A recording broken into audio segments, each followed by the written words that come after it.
Imaginez un instant. Un procès discret, un tribunal presque inconnu du grand public, et pourtant un choc capable de faire vaciller toute l'Europe.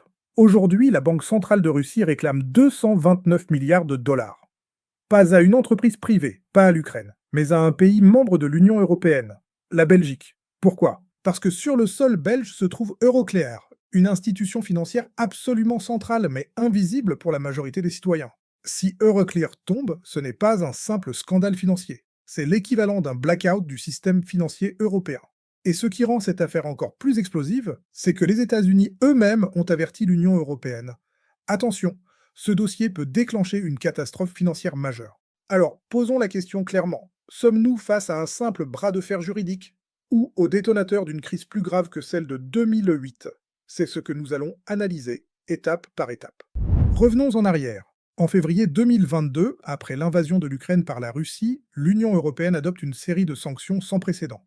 Parmi elles, le gel des avoirs financiers russes détenus dans l'UE. Ces fonds appartiennent principalement à la Banque centrale russe, à des institutions publiques russes, et une immense partie de ces actifs se trouve dans un seul endroit, Euroclear, à Bruxelles. Euroclear n'est pas une banque classique, c'est un dépositaire central de titres, c'est-à-dire l'infrastructure qui permet au marché financier européen de fonctionner au quotidien. Sans Euroclear, pas de règlement des obligations d'État, pas de circulation fluide des titres financiers, pas de confiance dans les marchés. Or, Euroclear détient environ 185 milliards d'euros d'actifs russes gelés, soit environ 217 milliards de dollars. Pendant 2 ans, ces fonds restent immobilisés. Mais en 2024 à 2025, le débat change de nature. À Bruxelles, une idée émerge, ne plus seulement geler ces actifs, mais les confisquer définitivement pour financer l'effort ukrainien. C'est là que tout bascule. Face à cette perspective, Moscou décide de contre-attaquer. La Banque centrale de Russie saisit un tribunal d'arbitrage à Moscou. Elle réclame le montant des fonds gelés, les intérêts composés. Total, 229 milliards de dollars, soit 18,2 trillions de roubles. Ce point est fondamental, la Russie ne demande pas seulement la restitution. Elle réclame une compensation intégrale, estimant que la rétention de ces fonds est illégale. Sur le plan juridique, la question est explosive. L'UE n'est pas officiellement en guerre avec la Russie, ses actifs appartiennent à un État souverain, aucune décision judiciaire internationale n'a validé leur confiscation. Autrement dit, on se situe dans une zone grise du droit international, et cette incertitude juridique est précisément ce qui rend Euroclear extrêmement vulnérable. À l'intérieur même de l'Union européenne, le consensus n'existe pas.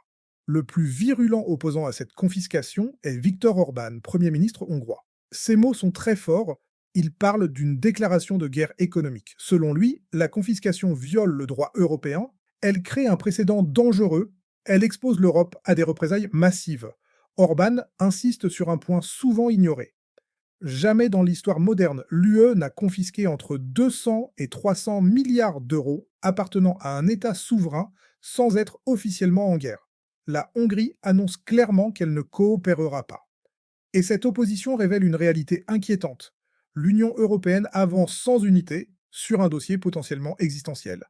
Si l'UE confisque les actifs russes, Moscou dispose d'une arme de riposte redoutable.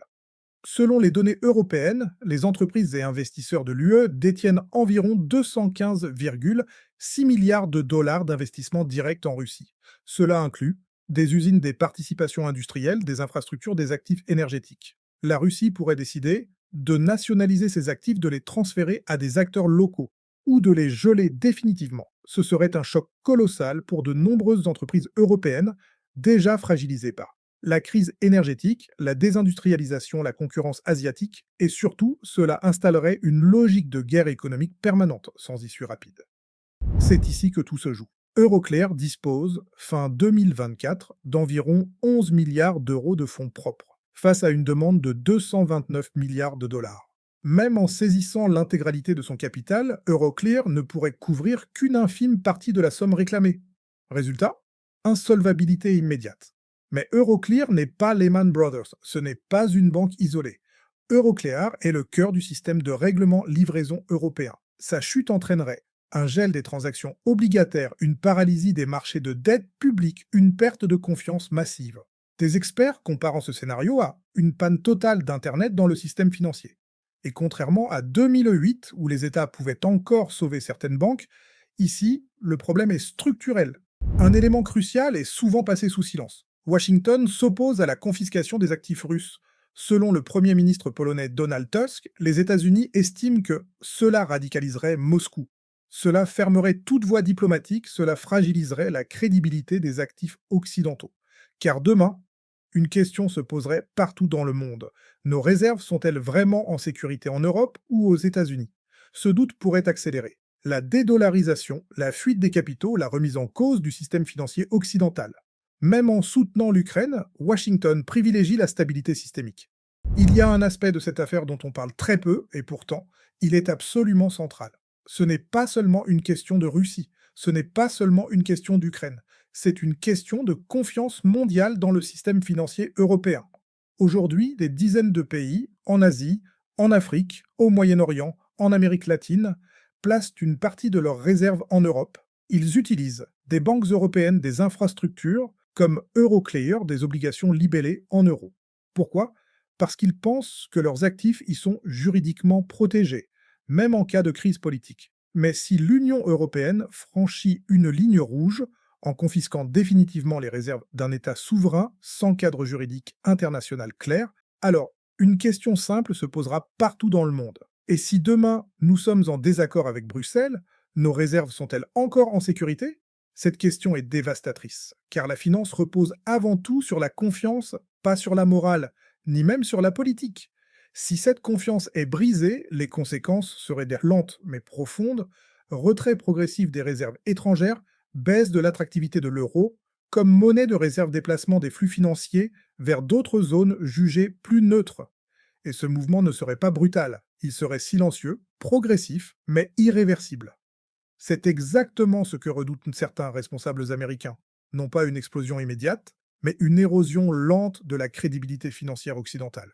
Dans ce scénario, l'Europe ne subirait pas un krach soudain, mais une perte de statut, beaucoup plus difficile à réparer. Et c'est peut-être là le risque le plus grave de tous. Cette affaire s'inscrit dans un contexte politique explosif. Aux États-Unis, plusieurs figures, dont Donald Trump, plaident pour une négociation rapide avec la Russie. Dans ce cadre, une confiscation européenne serait perçue comme un acte unilatéral, un obstacle direct aux négociations. Pire encore, elle pourrait déclencher des tensions transatlantiques, voire des représailles financières ciblées contre l'Europe. L'UE prend donc le risque de se retrouver économiquement exposée, politiquement isolée, diplomatiquement affaiblie. Soyons lucides, ce dossier n'est pas idéologique, il n'est pas émotionnel, il est structurel. Un procès à 229 milliards de dollars, une institution systémique menacée, une Europe divisée, des États-Unis prudents. Si Euroclear tombe, ce ne sont pas des chiffres abstraits qui s'effondrent, ce sont les retraites, l'épargne, la dette publique, la stabilité économique. L'Europe est face à un choix historique, protéger son architecture financière ou ouvrir une brèche aux conséquences incontrôlables. Si cette analyse vous a permis de comprendre ce qui se joue réellement, alors partagez cette vidéo. Parce que ce genre de décision se prend souvent loin des citoyens, et que l'information reste la seule vraie protection collective.